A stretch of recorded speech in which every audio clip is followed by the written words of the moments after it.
a go at doing 1 through 5 stretches. This is the 6 through 10 video.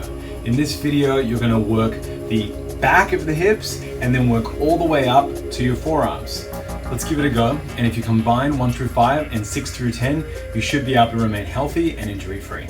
Now we're doing the upper body sequence for the 6 through 10 stretch system. We did the 1 through 5 and that was the previous video. Now we're doing 6 through 10, which is starting at the glute and working our way all the way to our forearm. The first stretch is a glute stretch and Michelle's going to demonstrate the glute stretch for us. You can use a wall, or if you've got really good balance, you can just do it in space. But using a wall is a good idea because we take balance out of the equation, and here we're just putting the effort into stretching.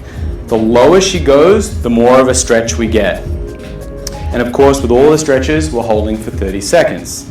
She should be feeling that around the back of her hip. Fantastic. Okay, and of course, we're going to be doing the other side, so you'll swap 30 seconds on the other side. Stretch number 7, we're now going towards the waist area. We're hitting quadratus lumborum and a little bit of the abs. So for this one, you need to cross your legs. Very nice. And we're reaching over the top. Very good. And the more you lean towards the opposite side, the more you're going to stretch the lateral structures here. This is a bit of a TFL stretch, tensor fasciae lata. It's going to hit quadratus lumborum. It's going to even hit a little bit of your lat dorsi here and a little bit of your obliques. So if you're tight from doing ab work or even chin-ups with your lats, this will help to reopen up the side of your body. As with all of these stretches, again, we do them for 30 seconds, and she would do the mirror image on the other side. Okay, stretch number 8 is your chest. So for the chest stretch, we must use a structure, whether it be a door frame or a tree, because the chest is very strong. We want to use leverage in order to stretch it. This is one of the most important stretches. We try to put our elbow a little tiny bit lower there, just above your shoulder, that's good.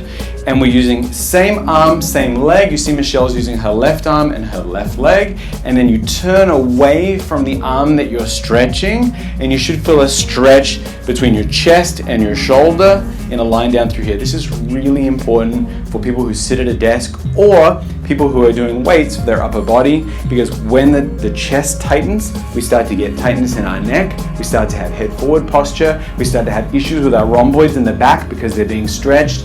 This stretch is golden. If you have a problem with your upper body, do this first, then go to your orthopedist or your physical therapist if you can't treat it yourself. You might be able to treat it yourself with this stretch. Great. That was stretch number 8. Stretch number 9 is a little interesting one for your tricep and your lat dorsi. Again, we need leverage, so we use a structure like a tree, a wall, a door, window. And here, we're trying to get our armpit towards the door frame.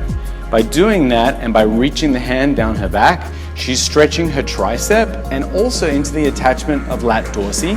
So if you've been doing a lot of chin-ups, you want to try this. If you've been doing a lot of push-ups, a lot of bench press, anything where you have to put weight on your arms, try this. It might turn out you've got a lot of tension there and you didn't even know. Again, she's holding for 30 seconds and she's doing a beautiful job. There's one stretch left, stretch number 10. This is for anyone who's doing a lot of grasping or sitting at a desk and typing. This is the flexor stretch for your forearm. Very nice. And you can see what she's doing here. Michelle's holding her arm up level with the ground. She's pulling her fingers backward. She's holding all of her digits so that she can affect all of the flexors in her forearm. She's holding for 30 seconds and she's loosening up these muscles here. And that's going to help her with conditions like carpal tunnel syndrome, pain in the forearm and wrist, issues with things like even golfer's elbow. These muscles antagonize the muscles behind, so you want to stretch these. And again, she's holding for 30 seconds and then she's going to do the other side. Very nice. So that was the upper extremity sequence. So 6 matches number 5 and then works the way up the body. If you're doing stretches 1 through 5 from the previous video and 6 through 10 for your upper body, you should be able to remain injury-free and pain-free and be able to exercise as much as you want and stay healthy and happy.